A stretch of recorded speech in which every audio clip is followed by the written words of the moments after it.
Христофор Колумб. Един човек вдигнал котва преди 500 години. Името му било Христофор Колумб. Като момче знаел, че ще е моряк.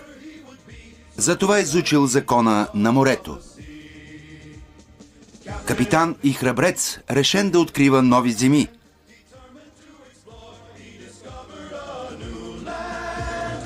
Слънцето, небето и сърцето му го водели. Бил доблестен и горд.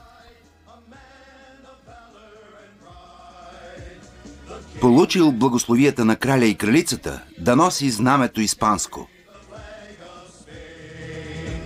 В бурите и ветровете храбър бил той, решен да открива нови земи. С високо вдигнати платна той търсил непознатото. Приключенският му дух не знаел страх.